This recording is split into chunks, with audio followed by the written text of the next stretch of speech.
welcome to the channel. Welcome back if you've been here before. My name is Ash. First of all, apologies if you hear any sort of meowing in the background. My cat is just will not be quiet at the moment. I'll try and edit out as much as possible. And also, if you have not seen the entirety of the L Word Generation Q Season 1, there will be spoilers for the season finale in this video. So go and watch it now, or if you proceed, prepare to be spoiled. This video is going to cover why I believe that Bette and Tina will still be endgame for the L Word Generation Q. To anyone who is not a Bette and Tina fan, I know there are a few people who are.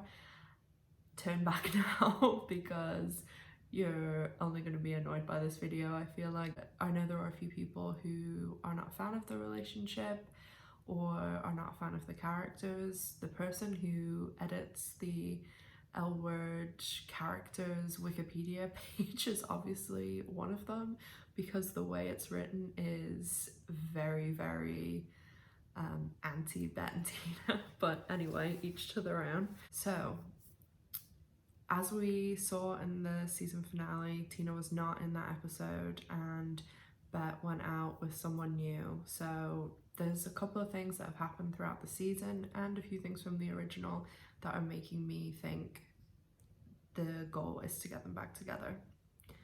The first thing I'm going to point to is that Tina obviously was in episode 6 and 7, but we are also constantly reminded of her. I think pretty much every episode she has been mentioned by name, whether it be on the phone or someone reminiscing, someone telling a story that includes her.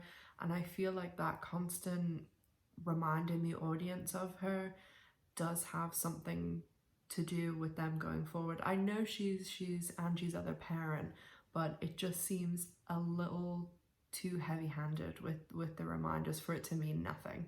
The second reason is basically the history of the show. I mean, the L Word was on for 6 seasons, and season 5 is probably my favorite season. It's the one I go back and watch the most. No coincidence that it's the season where Bette and Tina finally get themselves together and realize that they are meant to be together. Yes, it does start out when Bette is having a relationship with someone else, but as they make abundantly clear, especially in the episode Liquid Heat, I think it's episode 8, where they get stuck in the lift, the elevator, Bette especially says no one else has ever come close to Tina for her, and you know, they see each other as soulmates. The third reason is a combination of basically Laurel Holloman coming back to the show. I feel like there's no way she would have done that if there wasn't something bigger than just Tina coming back and them explaining why they were divorced. I mean, Laurel Holloman is completely retired from acting. It was a big deal for her to come back, and thank you so much again for doing that. Both actresses have been very outspoken about the fact that they do believe the couple are meant to be together and that they are soulmates. So Jennifer Beals is a executive producer now, so she does have a lot of power and say into the storyline and Bette's character as a whole. Number 4 is directly related to the episode that was on today, episode 8, the finale. I only really thought of this after I'd watched the episode a few times, and the fact that we were left with such a cliffhanger with Sophie, Danny and Finley. I mean, did they 100% know that they were getting a second season? No, but they must have felt pretty strongly about it to leave the episode on such a cliffhanger. I mean, if they didn't come back for the second season and that was the end of it, it would be pretty disappointing.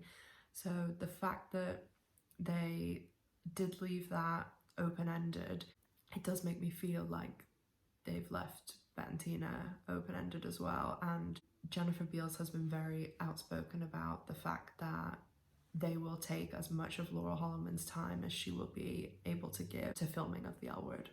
Number 5 is the final reason, and I think it's something that pretty much everyone can agree on is that they cannot stay away from each other, and they normally end up getting back together whenever Bette is in some sort of relationship and Tina realizes what she's lost. Bette is all in.